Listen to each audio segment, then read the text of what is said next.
Hey, good morning everyone. Please excuse my voice. I lost it during a shooting competition with the neighbors.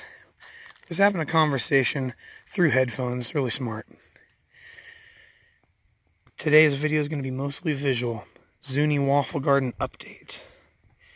It's been a lot of work weeding. I've mostly been spending time with the neighbors helping awesome neighbor Larry's wife get her garden set up. But I thought I'd take a minute to show how this is transformed.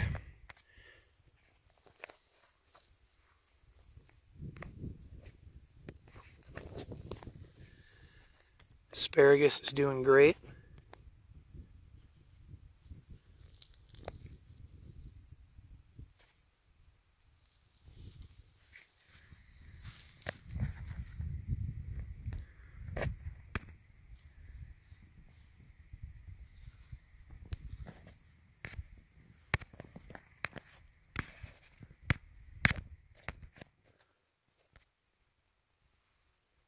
Chives.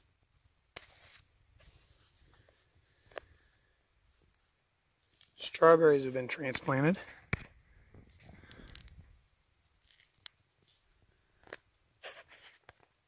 They're doing really nicely.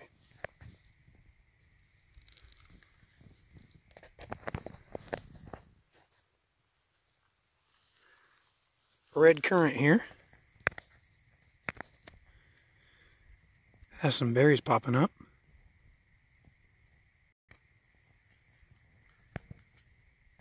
No idea what this is, but it's doing great.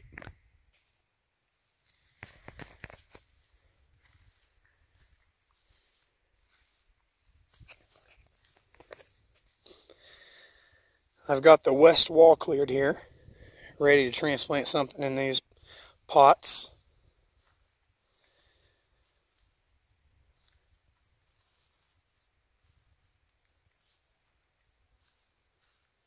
This has just been all my weeds. I'm pretty much going to get a free garden bed eventually of just decomposed stuff that I pull. And this is my favorite part. These are Brussels sprouts. It's currently 5 feet, probably 5.5 feet tall because it's up to my nose. Why has no one ever grown this as just a flower? It is absolutely beautiful.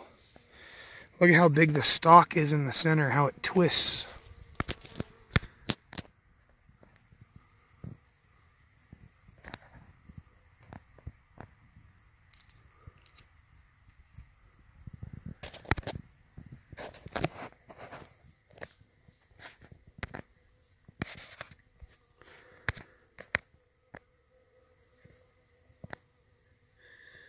So what's happening here is the flowers are flowering, the buds are flowering, and are almost complete. All the bees have been attracting and fertilizing them forever. And now what's going to happen is these small things are remaining and grow out of the center of the flower.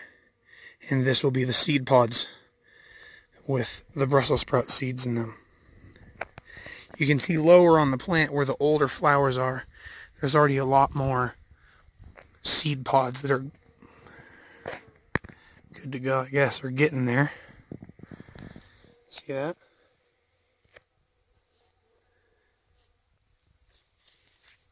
Also, the bees around here are white. It's really interesting.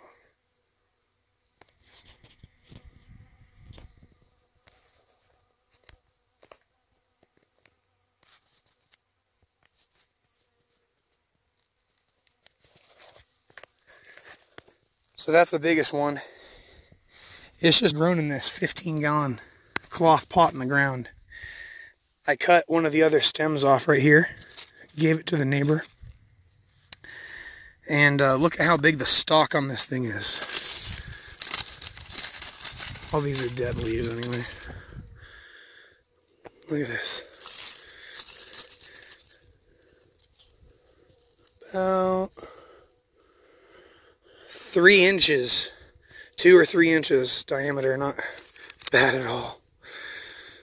Well, those are weird little things.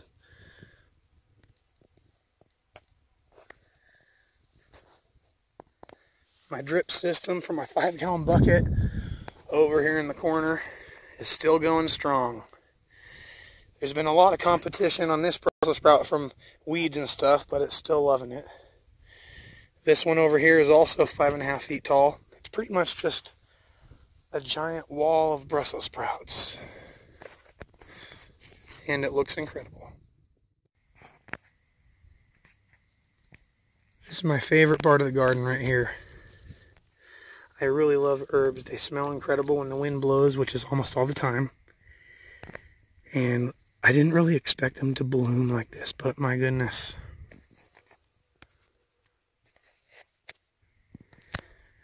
This is time.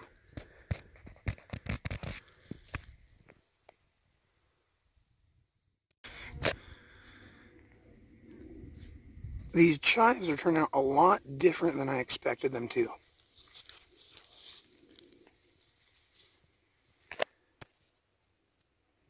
So you look around the corners or the edges, especially on this one that's not so far along. You'll see these little yellow flowers. Well, I expected them to open up like little bells, but they don't. You see the bee there, it just sort of lands on top of it and moves around. So those little bells are not actually flowers, or they are the flowers, but they just don't open up. There's no additional stage to them. Instead, what's happening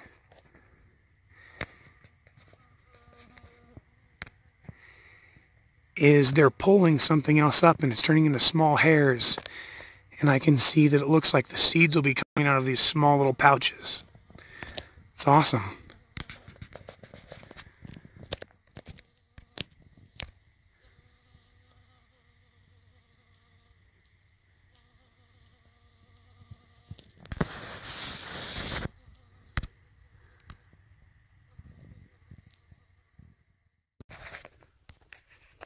Alright, so I picked up a chocolate mint, as it's called, believe it or not. And I think they only called it chocolate mint because the Girl Scouts would have sued them if they called it thin mint cookies, because it smells exactly like that. I really recommend getting it because it smells incredible.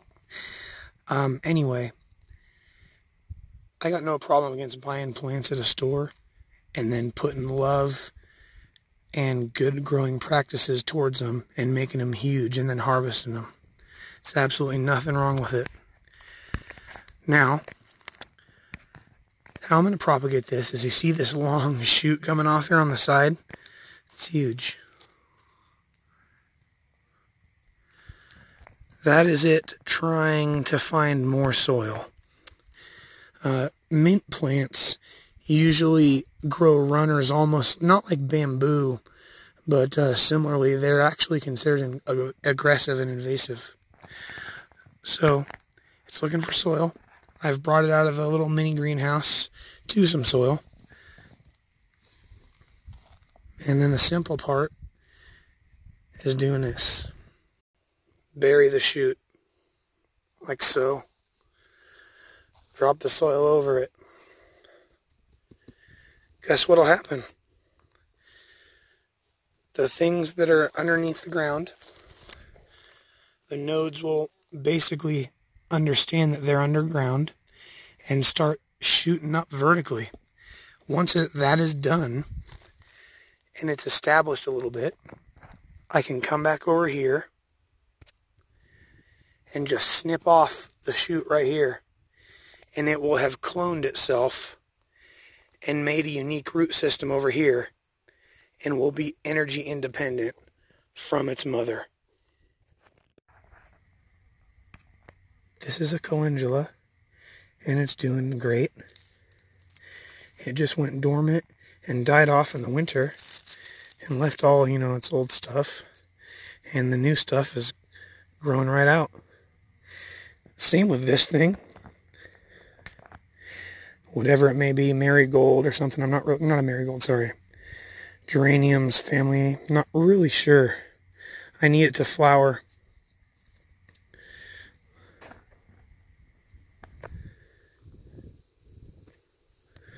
Look at that, it impaled it.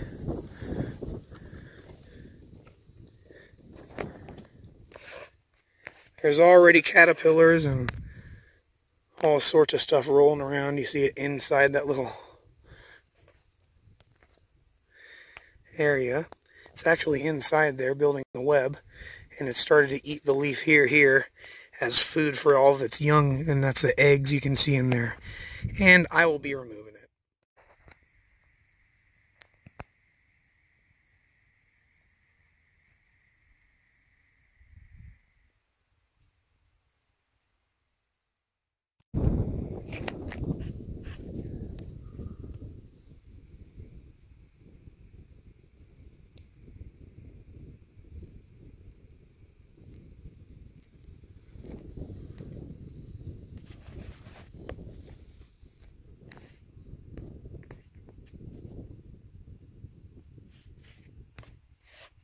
Sure is coming along.